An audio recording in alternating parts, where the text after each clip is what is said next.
बिस्मिल्लाहिर्रहमानिर्रहीम अस्सलाम वालेकुम। खबर बहुत बड़ी है जो इस वीडियो में आपके सामने रखनी है। एक नहीं बल्कि दो ऑडियोज लीक हो गई हैं। अगले 48 घंटे का बड़ा मकरू खेल पकड़ा गया है। मरियम नवाज और ताकतवर हलकों के लिए किस तरह मुश्किलात पैदा हो गई हैं, इंतहाई आम डेवलपमेंट है, इस पर भी बात करेंगे। और शेर अफजल मरवत के हवाले से भी एक खबर है, उस पर भी बात करेंगे। लेकिन इस वक्त मेरे हाथ के अंदर एक किताब है और इस किताब का नाम है ये कंपनी नहीं चलेगी। ये किताब 2020 को शाया हुई थी। 2020 में सुहेल वड़ैच साहब इसके मुसन्नफ है और उनके मुख्तलिफ कॉलम्स का ये मजमू है। उस वक्त तहरीक इंसाफ के लोगों ने इस किताब के उन्वान पर भी बड़ी तनकीद की और फिर यहाँ पर जो है वो कुछ फौजी जर्नैलों की तस्वीर थी। इसकी वजह से इसको पब्लिश नहीं होने दिया गया, बल्कि जब पब्लिश हुई तो दुकान से उठवा लिया गया इसको, चूंकि बड़ी सख्ती थी। फिर ये जो यहाँ पे सियासतदानों की तस्वीर लगाई गई और वो तस्वीर जो जिनको मुतनाज़ करार दिया गया, नो गो एरिया जो था वो खत्म किया गया। लेकिन इस किताब का बेसिकली जो उन्वान है वो सुहेल वड़ैच का, इसके अंदर एक कॉलम है और ये कॉलम 20 जनवरी 2020 को जो है शाया हुआ और 20 जनवरी मेरी सालगिरह का भी दिन है। तो यहाँ पर जो है उन्होंने शुरू के अंदर जो बात लिखी है आज के हालात पर, वो बड़ी फिट बैठती है, जो अक्सर मैं आपके सामने रखता हूं। जब ये बात करूंगा तो फिर अगली जो खबर है और जो इस वक्त के हालात वाकयात हैं वो भी आपको समझ आएंगे।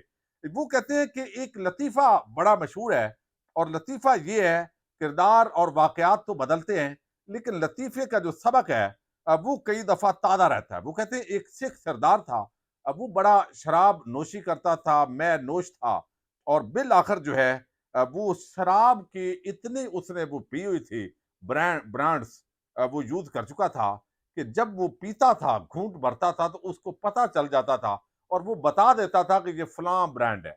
अब यहाँ पर वो कहते हैं ये मशहूर था। एक दिन एक मेहमान आया और बताया गया जी ये सिख इतने माहिर हैं।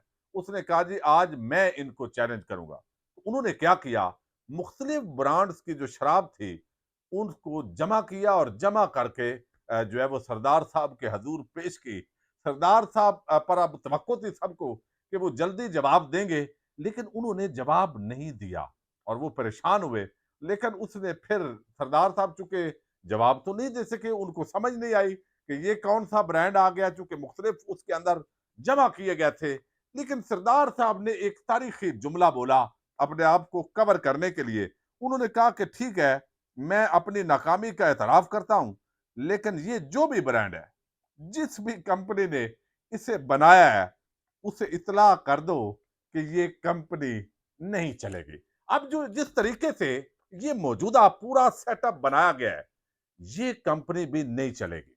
और ये पहले दिन से बहुत सारे दानश्वर, तजिया नगार और बहुत सारे जो लोग हैं, वो इस पर बात कर रहे हैं। वक्ती तौर पर ऐसे होता है कि कई दफा हमारे मुल्क के अंदर चूंकि एस्टेब्लिशमेंट जो है अब वो ताकतवर है और वो समझा जाता है, और ये इमरान खान से पहले हालात इस तरह के थे क्योंकि इमरान खान एक नया लीडर है, वो सिर्फ सियासतदान नहीं है। अब उस माहौल के अंदर जो अवाम ने रिस्पांस दिया है तो वो सारी असेसमेंट जो है वो खराब हो गई है। अब आप देखिए कि एक बजाय इसके कि एस्टैब्लिशमेंट या ये जो हुकूमत है इतनी तकलीफें देने के बावजूद, गिरफ्तारियां, घरों पे हमले, इंसानी हकूक की पामाली, आइन कानून रौंद कर, अदालती फैसलों को रौंद कर, जजेस को प्रेशराइज करके, अब ये सारे जो हथकंडे हैं ये इस्तेमाल करने के बावजूद भी अगर एक शख्स नहीं मान रहा तो अब रिएक्शन के तौर पे कुछ इलेक्शन के बाद और जो है वो कार्रवाइयां शुरू हो गई हैं। अब इसका मतलब है कि ये लोग, जो सारी हुकूमत और ये जिनका मैं जिक्र कर रहा हूं, ये इमरान खान के असाब को नहीं तोड़ सके, बल्कि इमरान खान के असाब पर इन्होंने क्या सवार होना है, इमरान खान इनके असाब पर सवार हो गया है। क्योंकि जो अवाम ने मैंडेट दिया है भाई, ये तो पता है, कोई अंधा, गूंगा, बहरा, बेसमझ जैसा भी हो, उसको ये तो पता है कि पाकिस्तान की 24 करोड़ अवाम की अक्सरियत वो इमरान खान के साथ है। तो लिहाजा हम जो बैठे हुए हैं, जितना भी कब्जा है, वो जरदार हो, वो शरीफ हो, जैसे भी है, वो कब्जा है और ये कब्जा टूटना है। 5 महीने लगते हैं, 4 महीने लगते हैं, 8 महीने लगते हैं। तो एक ऐसी हुकूमत जिसके अंदर शहबाज शरीफ वजीर आजम और मरियम नवाज वजीर आला है, उनका अपना मरियम का वालिद उसको गोद में लेने के लिए तैयार नहीं है, उसकी जिम्मेदारी कबूल करने के लिए तैयार नहीं है। तो एस्टैब्लिशमेंट ये जो टोकरा है गंद का, वो कितनी देर उठा सकती है? अब यहां पर जो है एक बात बड़ी आम है, इसार राणा साहब बड़े सीनियर जबरदस्त जर्नलिस्ट है, उन्होंने बड़ी कीमती बात की है।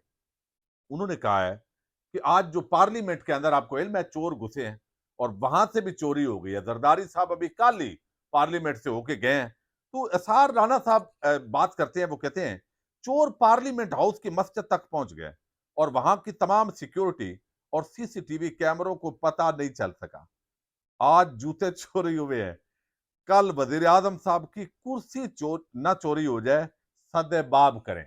ये बड़ा एक आम उन्होंने जो है वो इंटेलेक्चुअल डिबेट की है। अब एक तरफ आप देखिए कि ये यहाँ पर शेर अफजल मरवत जो है वो आए हैं, शहरयार अफरीदी हैं, खैबर पख्तूनख्वा की लीडरशिप है।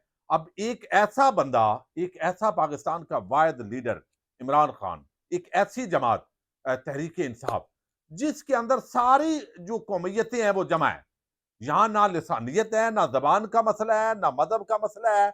यहाँ इसके अंदर जो है वो कोई मसलकी तासब नहीं है।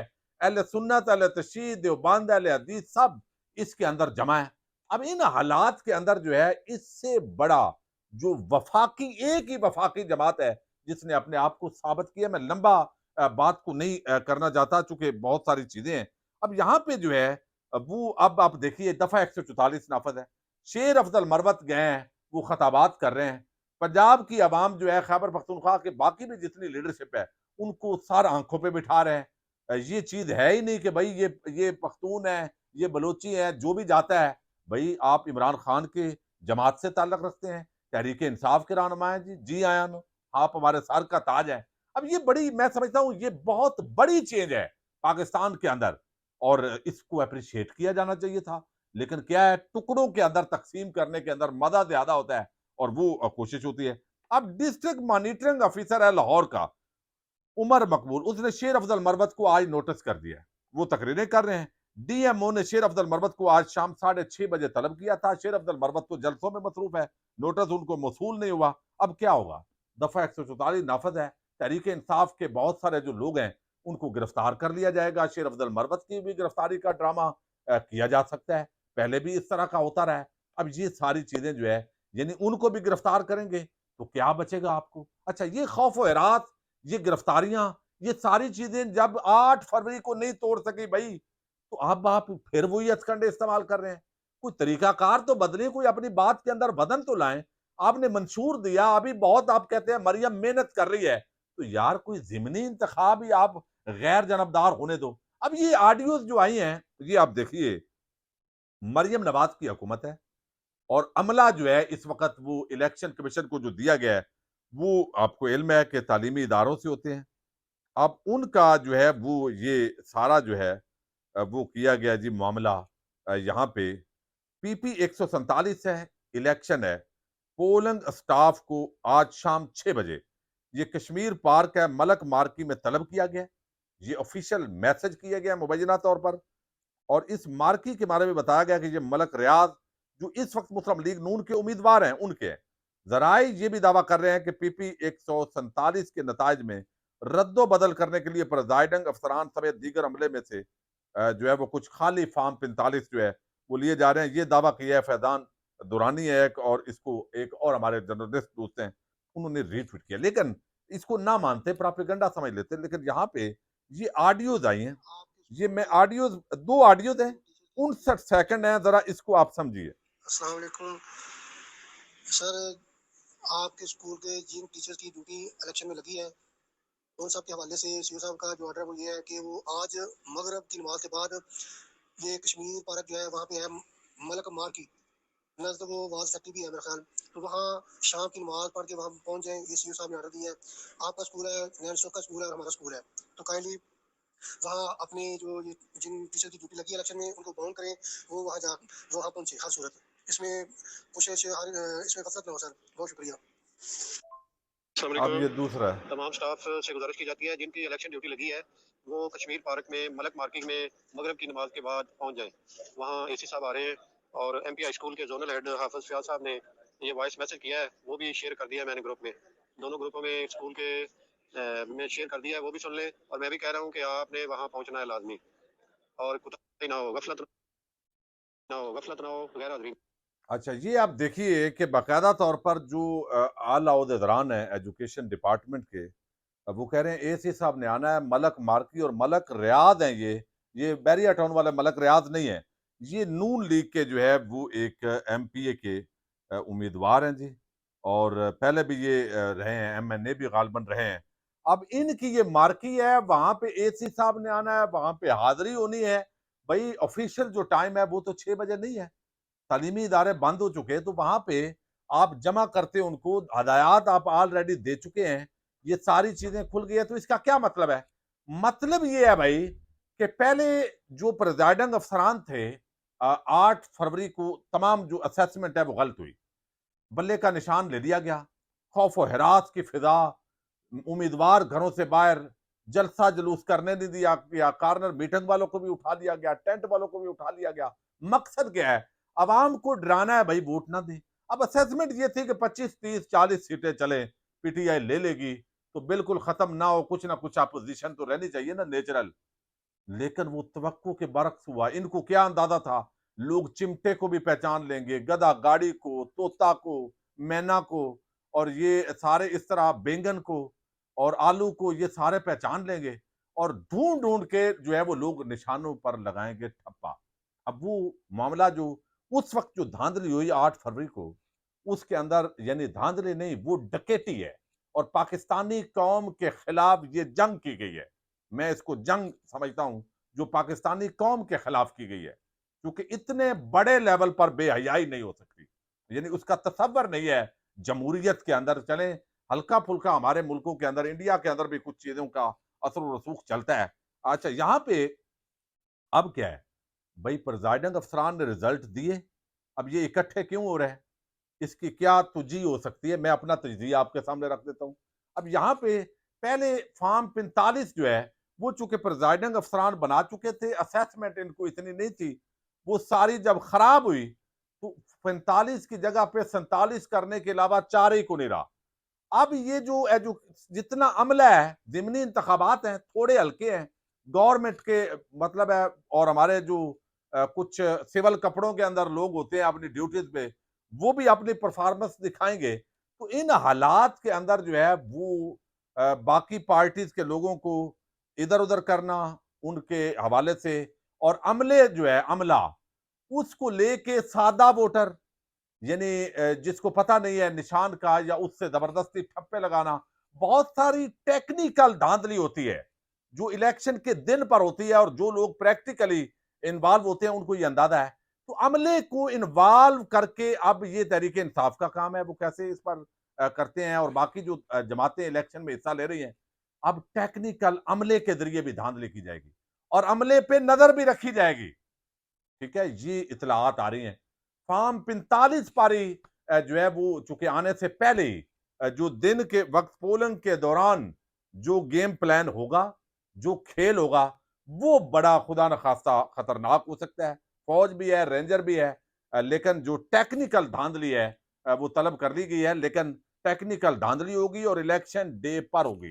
पहले तो रिजल्ट के जब आ गया, तो उसके बाद फॉर्म 47 की बदमाशी की गई कौम के साथ, तो अब जो है उस वक्त ये किया जाएगा, चूंकि बाद में अब मकसद क्या है कि कुछ ना कुछ नशिस्तें जो है वो निकालें। नून लीग, किसी जगह से पीपल्स पार्टी, किसी जगह से कोई एक जमात, ताकि मीडिया को डाइवर्ट करें कि भाई देखा, अब हालात, मरियम नवाज की कारकर्दगी को लोगों ने बहुत सराहा है। भाई वो इश्तिहार दे रही है, काम वो कर कोई नहीं रही, वो टिक टाकर है, वो बन गई है, और उसकी अपनी हुकूमत को उसका अब्बा ओन नहीं कर रहा, इस हुकूमत को, तो ये कंपनी तो चलनी है कोई नहीं। तो अब इन हालात के अंदर ये वक्ती प्रोपेगेंडा होता है। तो फॉर्म 45 के ऊपर ही कार्रवाई जो है वो इस मर्तबा डालने की तवक्को है। तहरीक इंसाफ होशियार बाश, यकीनन सब देख रहे हैं, जलसे जुलूस रैलियों पर तकलीफ है, दफा 144 नाफद है, कुछ भी 2 4 6 सीटें नून लीग को दे दी जाएं किसी भी तरीके से, तो असेसमेंट ये है कि फिर मीडिया के बहुत सारे हरकारे, कारिंदे, टाउट, उनको लगा दिया जाएगा। देखा, अब जो है लोग तंग आ गए हैं एहतजाजी सियासत से, लोग तंग आ गए इमरान खान और पीटीआई की इन पॉलिसी से। अब लोग चाहते हैं यार बस आगे बढ़ो, तो अब आगे बढ़ना चाहिए और इस तरफ जो है मामलात को जो है वो घेर घार कर लाने का बगैर प्लान है। तो देखते हैं क्या होता है अगले 48 घंटे 21 अप्रैल को ये जो है वो मामला बड़ा गंभीर होने जा रहा है। पाकिस्तान जिंदाबाद, पाक फौज पाइंदाबाद।